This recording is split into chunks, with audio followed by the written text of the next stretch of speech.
दोस्तों, आज आपको मैं एक भजन सुनवाना चाहता हूँ। ये भजन आत्म स्वरूप की महिमा गा रहा है कि जब एक जीव हंस सत्य असत्य का निर्णय कर गुरु की शरण में जाकर जब उस विधि को प्राप्त कर लेता है और वो उसको भली प्रकार सिमरण करके याद करके अपने स्वरूप को प्राप्त करता है, तब उसकी क्या स्थिति हो जाती है।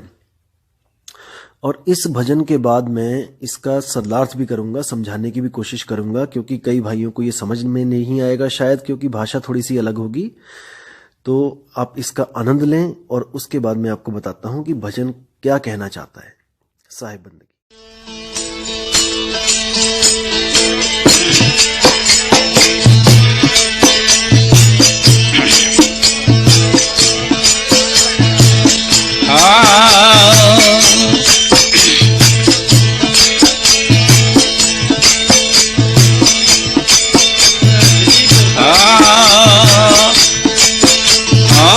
कौन किसकी मैं करूं गुलामी,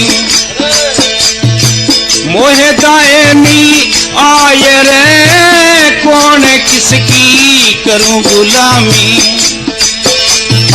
मोहे दायनी आय रे।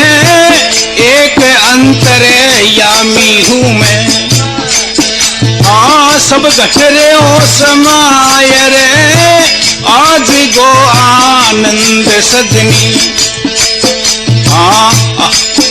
आज गो आनंद सजनी। कैसे कहूँ बताय रे, गुरु न चला रहूं अकेला। निर्भय रहूं पद माय रे। आज गो आनंद सजनी।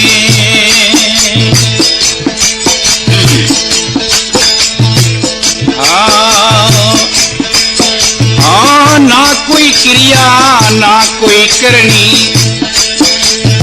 ना कोई पंथ चलाय रे। ना कोई क्रिया ना कोई करनी, ना कोई पंथ चलाय रे। कौन किसकी माला जपनी, कौन किसकी माला जपनी। आसी रूप लखाय रे। आज गो आनंद सजनी, कैसे कहूँ बताय रे, गुरु न चला रहूं अकेला। निर्भय रहूं पद माय रे। आज गो आनंद सजनी।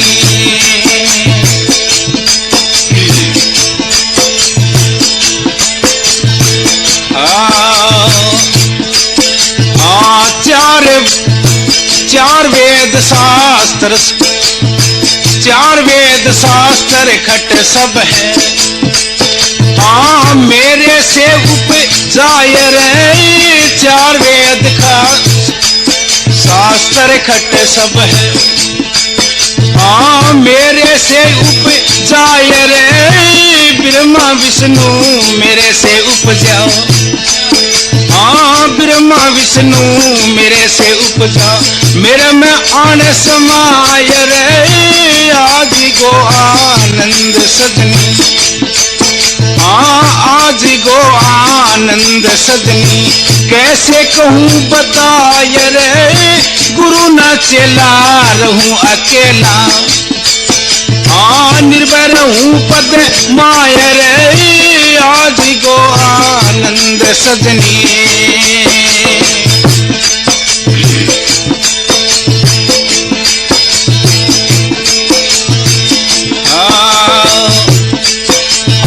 चार बाणी चार खानी, चार बाणी चार खानी।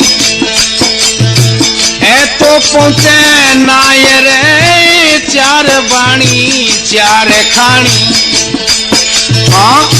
तो पहुँचे नाय रे।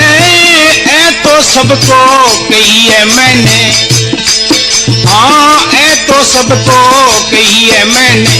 मुझको कौन बनाय रे। आज गो आनंद सजनी, आज गो आनंद सजनी, कैसे कहूँ बताय रे, गुरु न चेला रहूं अकेला। निर्भर हूँ पद माय रे, आज गो आनंद सजनी।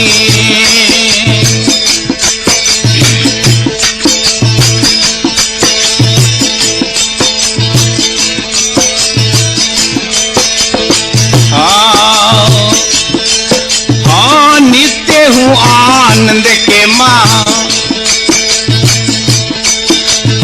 नित्य हूँ आनंद के माँ, सत्य चित के माय रे, नित्य हूँ आनंद के माँ।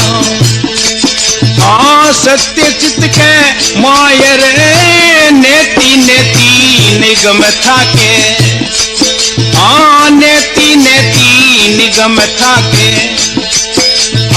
कैसे कहूँ ना जाय रे, आज गो आनंद सजनी। कैसे कहूँ बताय रे, गुरु न चेला रहूं अकेला। निर्भर हूँ पद माय रे, आज गो आनंद सजनी।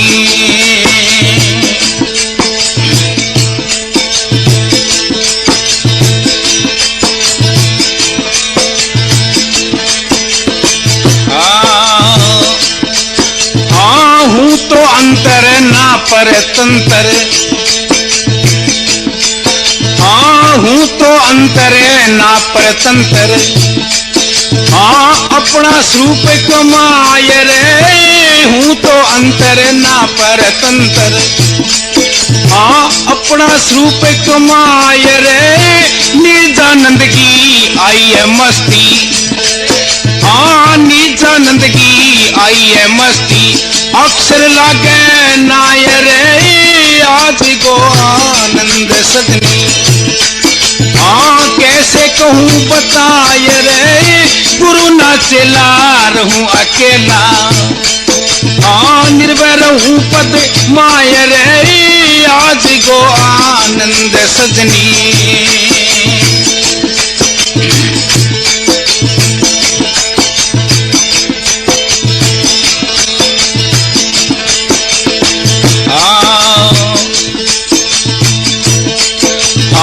हम भी देवानाथ हम ही, हम ही देवानाथ हम ही।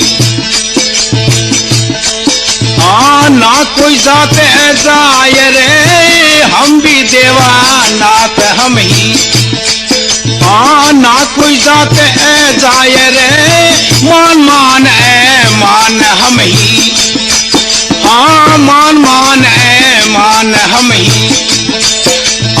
हम ही हमको जाय रे, आज गो आनंद सजनी। कैसे कहूँ बताय रे, गुरु न चेला रहूं अकेला। निर्भय रहूं पद माय रे, आज गो आनंद सजनी। अब क्या बोलते हैं भजन में कि कौन किसकी मैं करूं गुलामी, मोए जाए नहीं आए रे। कि मैं अब किसकी गुलामी करूं, अब मेरा आना और जाना छूट गया है। अब मुझे किसी के भी लोक में रहने की जरूरत नहीं है। अब मैं स्वयं ही सब कुछ हो चुका हूं, स्वयं ही परमात्मा स्वरूप हो गया हूं। अब मुझे किसी लोकों की जरूरत नहीं है, ना ही इस धरती की जरूरत है, ना ही इस आसमान की जरूरत है, ना ही किसी लोक की जरूरत है, ना स्वर्ग नरक पताल सतलोक अकहलोक अगामी लोक, किसी की भी जरूरत नहीं है। एक अंतर्यामी हूं मैं और सब घट रहा समाये रे।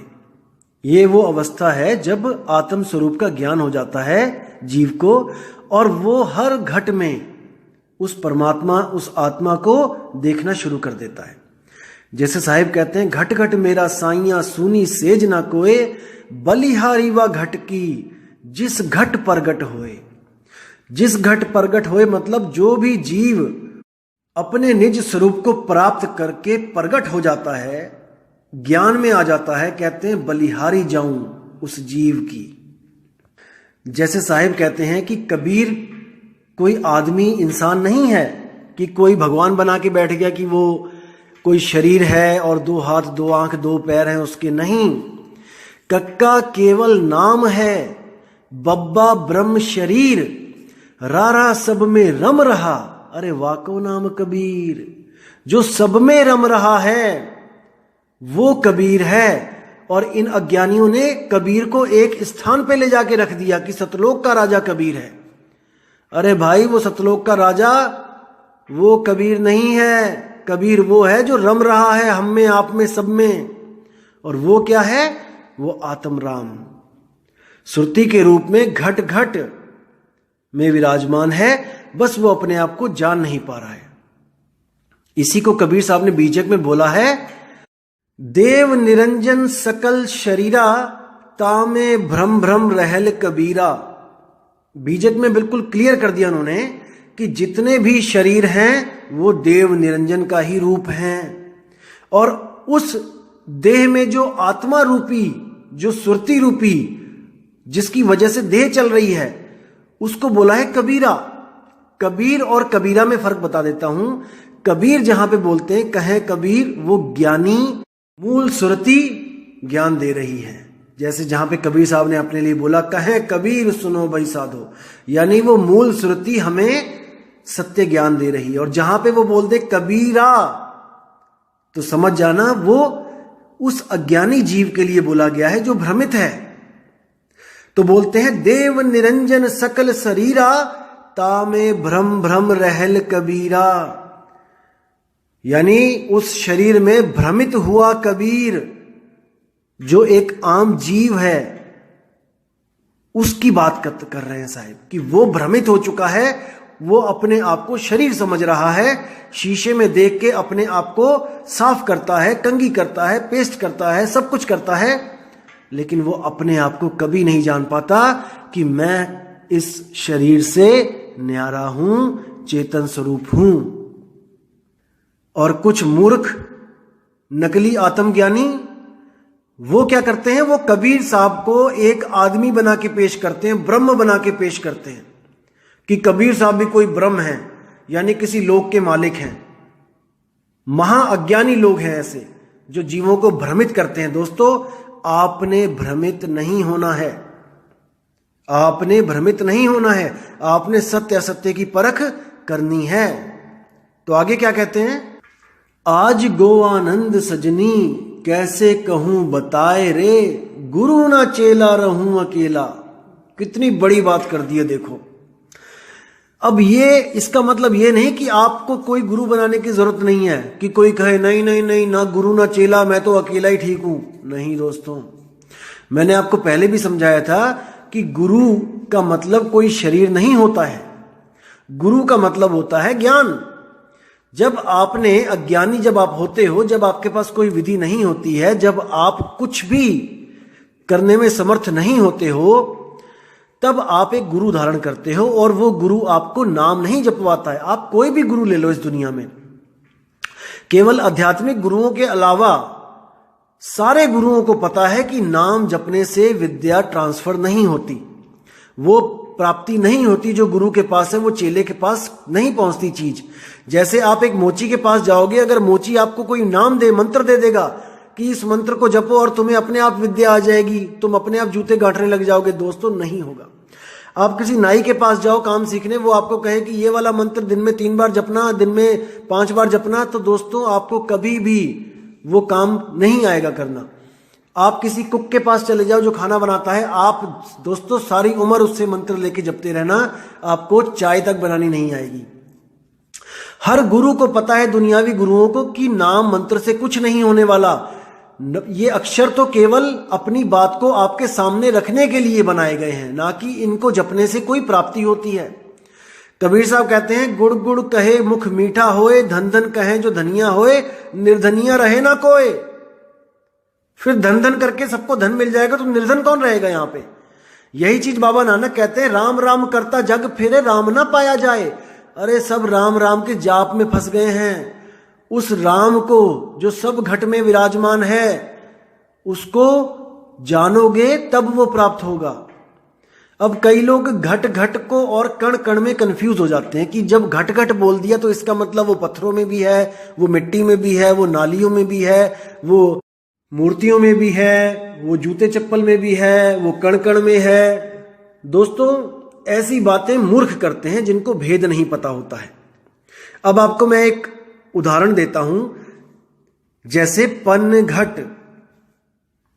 पनघट का मतलब होता है वो घाट जहां पर पानी है, वो पनघट है। जब भी मैं कहूंगा कि पनघट से पानी ले आओ, अब वहां पे भी घट लग रहा है, तो आप एक ठिकाने पे जाते हो जहां पर पानी है। अगर कोई कहे कि घट का मतलब कण होता है, तो इसका मतलब घट हर जगह घट हो गया। मैं कहूंगा कि पनघट से पानी ले आओ, आप रेगिस्तान में जाके वहां पर बाल्टी मारोगे रेत में कि घट घट में है पानी, तो कण कण में है पानी। नहीं दोस्तों, घट वो होता है, पनघट वो होता है जहां पर पानी मिलेगा। इसी तरह घट का मतलब क्या होता है? घट का मतलब ये नहीं होता है कि पूरा शरीर है, कि पूरे शरीर में कहीं पे भी शुरुआत कर दो आपको आत्मा मिल जाएगी, कि आप पैर की उंगली में ध्यान लगाने लग जाओ वहां पे भी आत्मा है, आप हाथ की उंगली पे ध्यान लगाने लग जाओ वहां पे भी आत्मा है। नहीं दोस्तों, घट का मतलब होता है आत्म घट, जिस जहां पर आत्मा विराजमान है वो आत्म घट है, जहां पानी विराजमान है वो पनघट है। आत्म में ही परमात्म मिलेगा, लेकिन जब विधि को समझ जाओगे तब। बूंद समाना समुद्र में जानत है सब कोई, और समुद्र समाना बूंद में बूझे बिरला कोई। इसको आप समझोगे जब आप अपनी बुद्धि को और महीन करके लेके जाओगे, क्योंकि यह बहुत सूक्ष्म ज्ञान है दोस्तों। असल में बात क्या है? असल में दिक्कत यहां पे है कि हमने जो ग्रंथ पढ़े हैं, हमें समझाने के लिए वो ठीक है, वो पवित्र ज्ञान है, लेकिन वो मूल ज्ञान नहीं है। दिक्कत यहां पे आती है। इसलिए मूल ज्ञान कुछ लोगों को हजम नहीं हो पाता है, लेकिन जो विवेकी हंस हैं वो 100% इन बातों को समझ जाएंगे। कई लोग मुझे पूछते हैं कि कबीर साहब ने, जितने भी शिष्य कबीर साहब के हुए हैं, नानक जी, रविदास जी और ये सब, इन्होंने सतलोक का वर्णन किया है कि वहां पर दूध की नदियां बह रही हैं, वहां पर मकान बने हैं, हीरे जड़े हैं, सोने की सड़कें हैं, वहां पे बड़े बड़े प्लॉट हैं, जैसी दुनिया है वैसा ही वहां पे सब सिस्टम है, लेकिन वहां पे वो काफी अविनाशी है, ऐसा कुछ बोला गया है। दोस्तों, विवेक लगाओ, क्या वहां पे दूध की नदियां हैं तो इसका मतलब वहां पे गाय भी होगी, भैंस बकरी भी होगी? दूध तो तभी आ रहा है, आप और हम तो दूध नहीं देने वाले वहां पे। विवेक लगाओ। कोई, मैंने देखा था वीडियो में बता रहा था कि हमने वहां पे सतलोक में गए, वहां हमने सेब खा लिया। दोस्तों, वहां पे पेड़ का मतलब क्या है? 84 लाख जून है। अगर वहां पे भी पेड़ पौधे हैं तो इसका मतलब वहां पे भी 84 लाख बना रखी है परमात्मा ने। तो इन बातों को समझना पड़ेगा दोस्तों। असल में हम सबके दिमाग में इन वेदों पुराणों ने लोगों का जो कूड़ा करकट है वो डाल रखा था कि आप ऐसे कर्म करो आपको ये लोक मिल जाएगा, आप ऐसे कर्म करो आपको वो लोक मिल जाएगा। तो हम सब लोकों के चक्कर में पड़े हुए थे और हम इसी चक्कर में आ और जा रहे थे। तो जब कबीर साहब इस दुनिया में आए और उन्होंने जिन लोगों को ज्ञान दिया, जिन संतों को ज्ञान दिया, उनसे वाणी में खुद लिखवाया कि आप ऐसे ऐसे वर्णन करो कि उस लोक के मुकाबले ये लोग फीके पड़ जाएं। क्योंकि हमारी बुद्धि में ये लोग घुसे हुए थे कि स्वर्ग लोक होगा, महास्वर्ग लोक होगा और वहां पर ऐसे होगा, लड़कियां नाचेंगी, शराब मिलेगी। दोस्तों, जब सतलोक का वर्णन किया गया तो हमारे दिल से, हमारे मन से ये फीके पड़ गए। जैसे अब देखो कितनी संगत हो गई है। सतलोक, जो सतलोक को जाने को तैयार है, इसका मतलब वो स्वर्ग और महास्वर्ग को जाने को तैयार नहीं है, ब्रह्मलोक को जाने को तैयार नहीं है। यानी कि उनके दिमाग से ये गंध निकाल दिया गया। संतों ने जो बोला कि वहां पे ऐसे है वैसे है, उससे ये स्वर्ग महास्वर्ग फीके पड़ गए। अब आपको कोई 1 करोड़ रुपए भी दे और कहे कि आप स्वर्ग को जाओ, तो आप कहोगे ना भाई तू रख ले, मैं नहीं जाता। तो पहले उस कूड़े को निकालना जरूरी था, उसके बाद पवित्र ज्ञान उसमें आएगा। जैसे आप दूध लेने जाओ तो पहले बर्तन साफ होना चाहिए, तभी तो आप उसमें दूध डलेगा। तो पहले इनके रंग को फीका करना था, इसलिए सतलोक की महिमा गवाई, खूब गवाई। फिर क्या बोला कि धर्मदास तोहे लाख दुहाई, और सार शब्द बाहर ना जाई, मूल ज्ञान बाहर ना जाई। कि जो मैं तुम्हें बता रहा हूं, जो सार शब्द तुम्हें दे रहा हूं, मूल ज्ञान दे रहा हूं, तुम अभी मत बताना किसी को। जिसको भी बताना वो उस लायक हो। अगर वो उस लायक नहीं है तो ये पवित्र ज्ञान बताना उसको, केवल अनुराग सागर की कहानियां सुनाना। पवित्र ज्ञान तुम जग में भाखो, मूल ज्ञान गुप्त कर राखो। क्योंकि कबीर साहब को पता था कि अभी मेरी बातों को कोई नहीं समझेगा, इसलिए मैं एक ऐसे लोक की बात करता हूं जो सब लोगों से अलग है। तो संतों ने पूछा कि महाराज फिर अगर ये लोग इस सतलोक के चक्कर में पड़ गए तो? अगर आगे से आगे ऐसे गुरु आ गए जो कहने लग जाए कि हम सतलोक लेके जाएंगे, हम सतलोक लेके जाएंगे, फिर पहचान कैसे होगी सत्य और असत्य की? तब कबीर साहब ने कहा था कि 13वें वंश में मैं स्वयं प्रकट होकर अपना वंश चलाऊंगा। 13वां वंश में चलाऊंगा और उसमें मूल ज्ञान को रखूंगा, और उस ज्ञान को सुनने के बाद जो मेरे हंस होंगे वो सतलोक की आस भी त्याग देंगे, वो सतलोक जाने को भी मना कर देंगे, और वो अपने आत्म स्वरूप को प्राप्त करने के लिए जागरूक हो जाएंगे। उनको मैं ऐसी ऐसी वाणियां रखूंगा उनके सामने जो उन्होंने कभी सुनी भी नहीं होंगी, और वो एक पल में दूध और पानी का निबेड़ा कर देंगे। नीर शीर का करे निबेड़ा, कहे कबीर सो हंस है मेरा। जो मेरे हंस होंगे वो अपने मालिक की आवाज एक बार में ही पहचान जाएंगे, और जो नहीं पहचानेंगे वो कौवे होंगे, वो गालियां भी देंगे, क्योंकि उनकी दुनिया उजड़ रही है, उनकी दुनिया खाली होने वाली है। इसलिए उनको बहुत कष्ट होगा। कष्ट जीव को नहीं हो रहा है, कष्ट उनके मन को होगा, क्योंकि मन ही काल है। वो काल सोचेगा अरे ये कहां से आ गया नया ज्ञान, इतनी मुश्किल से मैंने स्वर्ग नरक लोक में भरमा रखा था। उसके बाद जब सतलोक की बात करी तो मैंने ऐसे ऐसे गुरु बना के भेजे काल ने कि वो सतलोक की बातें करके लोगों को भ्रमित करके अपने पास ले जाके फिर मेरे देवी देवताओं के, मेरे बच्चों के नाम जपवा रहा था। अरे अच्छा खासा तो मेरा काम चल रहा था, अब ये मूल ज्ञान कहां से आ गया? अब वो माँ बहन की गालियां देने में भी परहेज नहीं करेंगे। बहुत सी गालियां आती हैं मुझे दोस्तों, अगर वो मैं कमेंट सारे अप्रूव्ड कर दूं तो शायद आप पढ़ भी ना पाओ, कैसी कैसी गालियां दे रहे हैं मुझे लोग। दोस्तों ये सत्य है कि सत्य को हमेशा निंदा का सामना करना ही पड़ता है। मुझे इसमें कोई फर्क नहीं पड़ता। मेरा काम है कबीर साहब का मूल ज्ञान आपके सामने रखना, और आपका क्या काम है सत्य और असत्य को परख के सत्य को ग्रहण करना और असत्य को त्याग देना। तो वाणी पे आएंगे। अब वाणी क्या कहती है आगे? कहते गुरु न चेला रहूं अकेला, निर्भय रहूं पद माए रे। यानी कि मेरे गुरु ने मुझे ऐसा ज्ञान दे दिया कि अब मुझे गुरु की भी जरूरत नहीं रह गई है मुक्त होने के लिए। कि कोई कहे कि गुरु आएगा लेने और आपको ऐसे काल के सिर के ऊपर पैर रख के लेके जाएगा। दोस्तों ये सब भरमजाल खत्म हो जाता है, क्योंकि नामदान देते वक्त ही गुरु पैर रखवा देता है काल के सिर के ऊपर। ये भेद है। जब आप नाम लेने आओगे तब आपको पता चलेगा कि काल के सिर पे पैर रखने का मतलब क्या होता है। साहिब कहते काल के माथे पांव दे सतगुरु के उपदेश, साहिब अंक पसार के ले चले अपने देश। कि गुरु का उपदेश करते ही काल के सिर पे पांव रख दिया जाता है और आपको आपके स्वरूप का ज्ञान करवा दिया जाता है। दोस्तों ये भेद की बातें तब समझ में आएंगी जब आप इस प्रक्रिया से गुजरोगे। अब आगे क्या बोलते हैं कि ना कोई क्रिया ना कोई करनी, ना कोई पंथ चलाए रे। यानी अब मुझे वो सहज अवस्था प्राप्त हो गई है और अब मुझे कुछ करना बाकी नहीं रह गया। अब केवल देह को त्यागना ही बाकी रह गया है और वो सहज अवस्था में मैं त्याग ही दूंगा।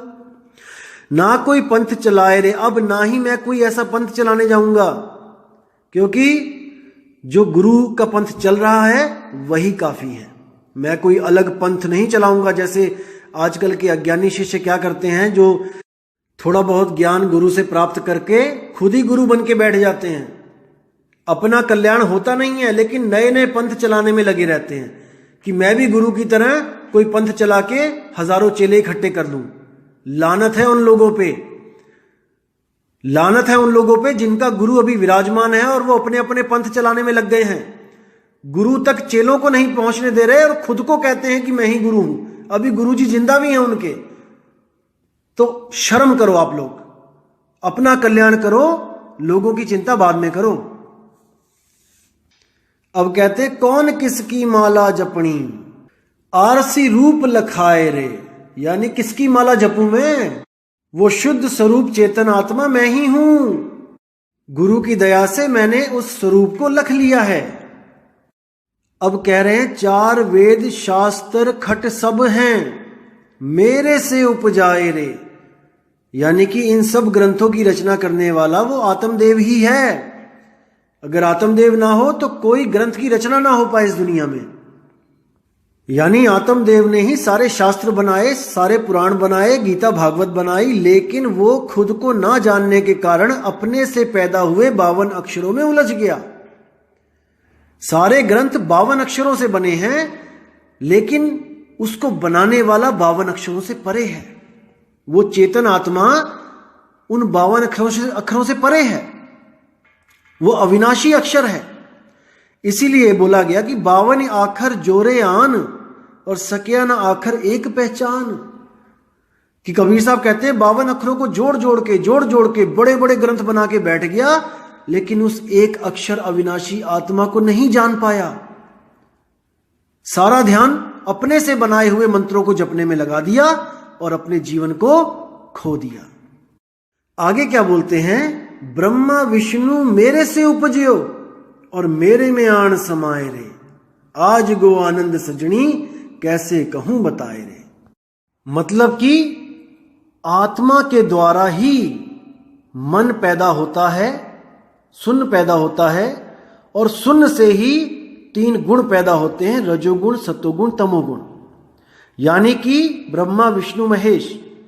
इसलिए बोला जा रहा है कि ब्रह्मा विष्णु मेरे से उपजे। अगर आत्मा नहीं तो मन पैदा नहीं होगा, मन नहीं होगा तो 3 गुण पैदा नहीं होंगे, तो कर्ता धर्ता तो आत्मा ही हुआ ना।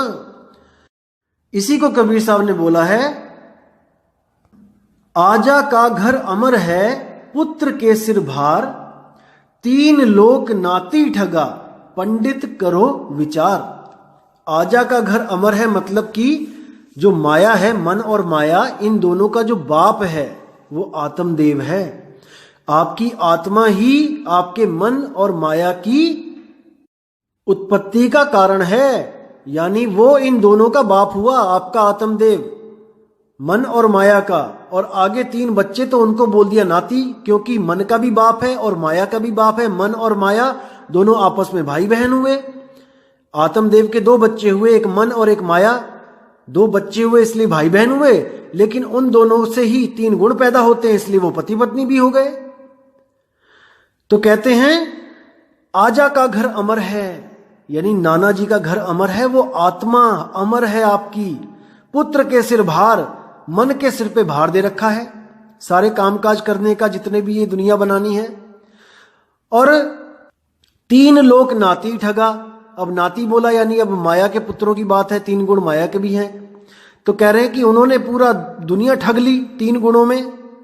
रजोगुण, सतोगुण, तमोगुण की ऐसी अवस्थाएं प्रकट करता है, ऐसी अवस्थाएं पैदा करते हैं वो कि कोई जीव ही नहीं बच पाता है काम, क्रोध, लोभ, मोह, अहंकार से। पंडित करो विचार, हे पंडित, हे ज्ञानी पुरुष, विचार करो, तुम्हारी आत्मा ही इन सबको पैदा करने वाली है।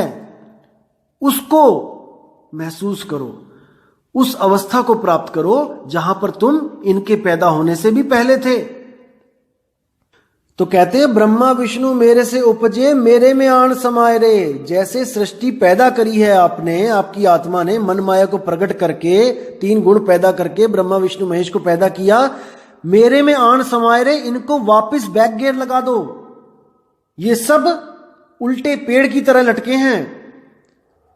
जैसे जो जड़ होती है वो दिखती नहीं है, वो सार है, वो मूल है, वो जड़ कभी नहीं दिखाई देगी किसी पेड़ की, क्योंकि वो गुप्त होती है, उसको प्रकट करना पड़ता है ज्ञान के द्वारा, वरना आपको ऐसे नहीं दिखेगी। वो जो कुछ दिख रहा है वो क्या है? अक्षर पुरुष एक पेड़ है। ये जीव आत्मा को अक्षर पुरुष बोला गया है। अक्षर पुरुष एक पेड़ है क्योंकि दिख रहा है। कहने का मतलब हम चल रहे हैं, फिर रहे हैं, वो चेतन आत्मा दिख रही है। दिखने का मतलब हम पता कर सकते हैं कि कौन जीवित है कौन मृत है। जिसमें चेतना है वो जीवित है, जिसमें नहीं है वो चेतना छोड़ के जा चुकी है। अक्षर पुरुष एक पेड़ है, निरंजन वाकी डार। जो मन है निरंजन है, वो उसकी एक डाल है। और तीन देव शाखा भये, ये तीन गुण ब्रह्मा विष्णु महेश उसकी शाखा हैं। और पात रूप संसार, ये 5 तत्व 3 गुण 25 प्रकृति, ये सारा संसार इसी के द्वारा हरा भरा है।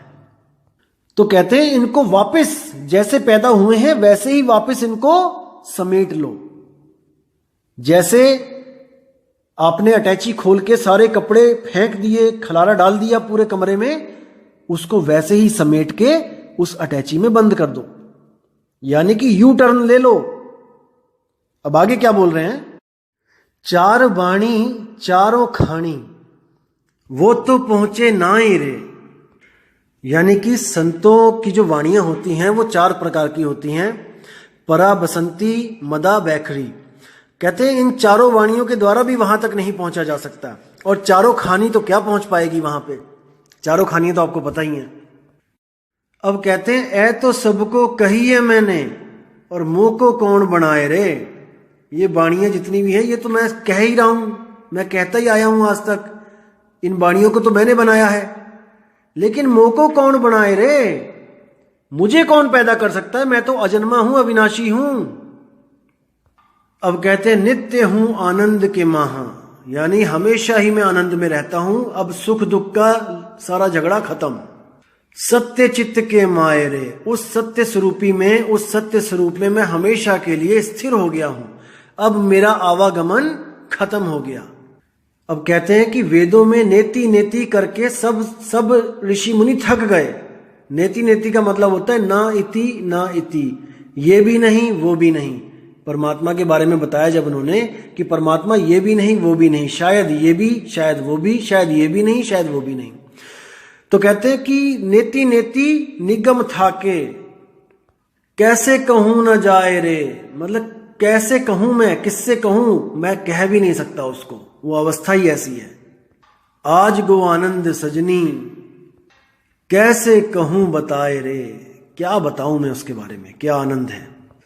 अब कहते हैं हूं तो अंतर ना परतंत्र, मतलब कि मैं परमात्मा के जैसा तो नहीं था। परमात्मा तो ज्ञानी था, मैं अज्ञानी था, इसलिए अंतर तो मुझ में और उसमें था। लेकिन अब जो अवस्था मिली है, अब मैं किसी के परतंत्र नहीं हूं, अब मैं स्वतंत्र हूं। समझना इस बात को कि जब मुझे ज्ञान नहीं हुआ था तब मुझ में और परमात्मा में अंतर था, क्योंकि हम दोनों एक नहीं थे। एक कहूं तो है नहीं, और 2 कहूं तो गाली। उस वक्त मैं और परमात्मा एक से नहीं थे, लेकिन अब हम दोनों की अवस्था एक सी हो गई है। जैसे वो स्वतंत्र है, वो परतंत्र नहीं है, किसी के अंडर में नहीं है, वैसे ही मैं भी स्वतंत्र हो गया हूं, मैं भी परतंत्र नहीं हूं अब। तो इसको, ज्ञान को गहराई से समझने की कोशिश करो, तभी आपको वो रास्ता मिलेगा। दोस्तों आगे क्या कहते हैं? हूं तो अंतर ना परतंत्र, अपना स्वरूप कमाई रे। यानी कि आपकी जो कमाई है वो क्या है? अपने ही स्वरूप को प्राप्त करना आपकी कमाई है, निज कमाई है। और उसको प्राप्त करने के बाद निज आनंद की छाई है मस्ती।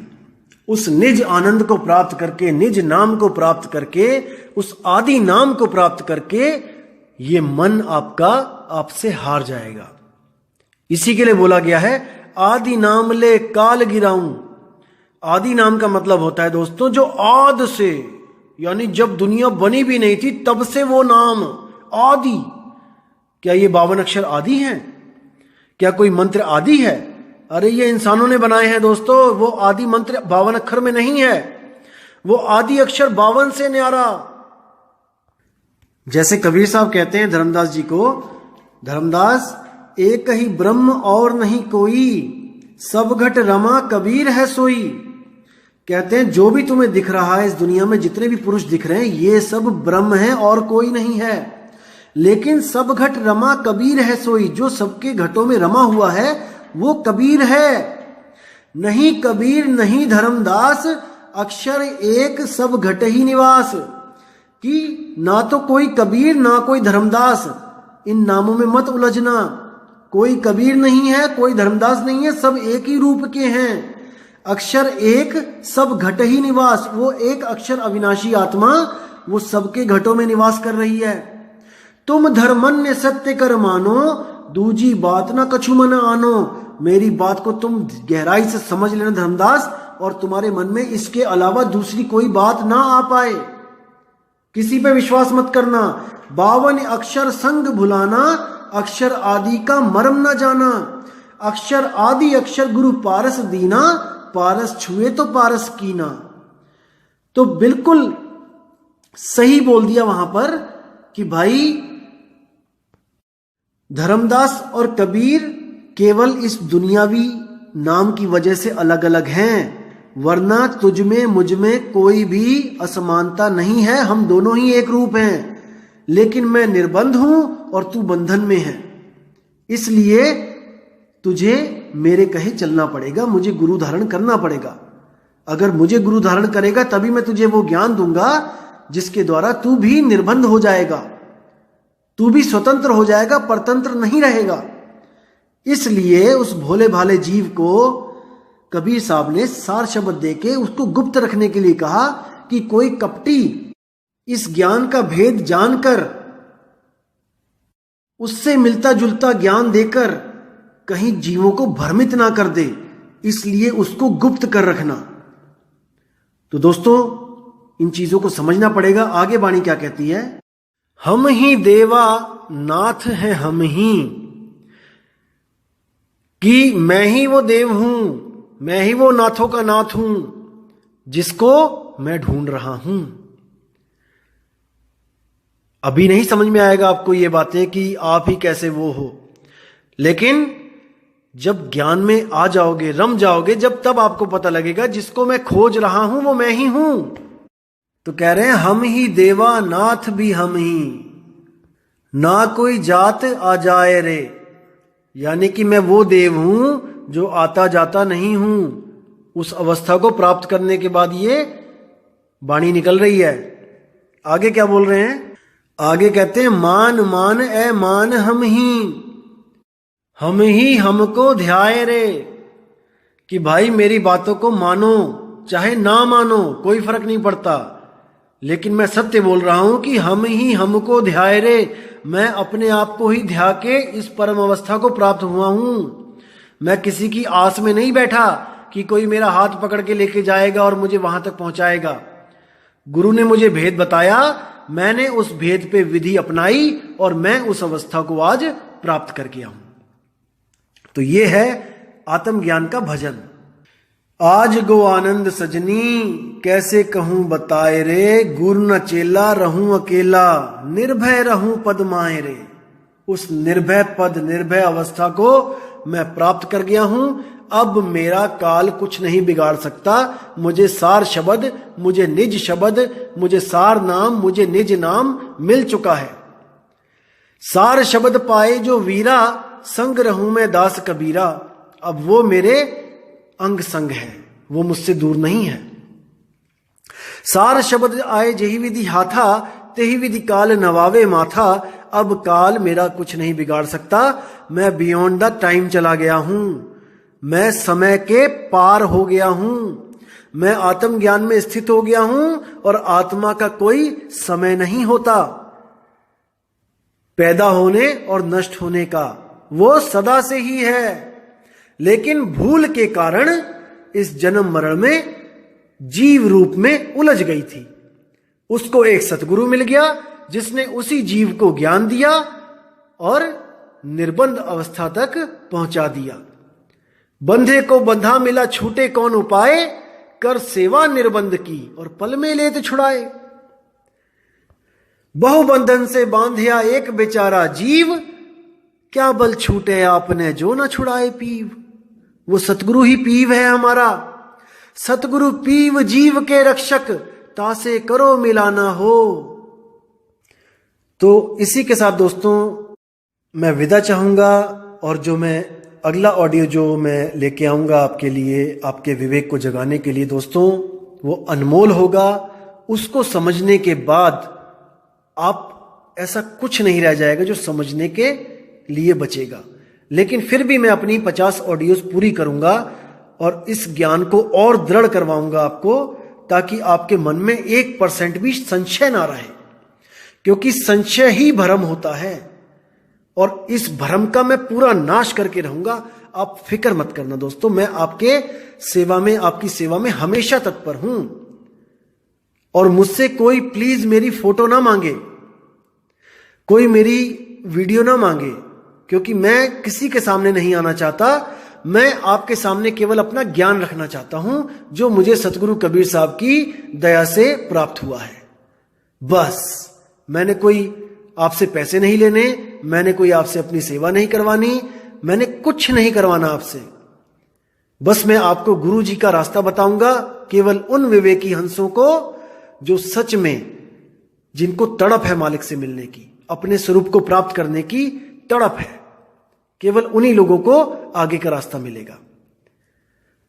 तो दोस्तों विदा चाहता हूं आपसे। जय गुरुबंदी छोड़ वैराग साहिब, जय गुरुबंदी छोड़ मदन साहिब, जय जय गुरुबंदी छोड़ सतगुरु सत्य कबीर साहिब। आप सबकी सदा ही जय हो। साहिब बंदगी सतनाम।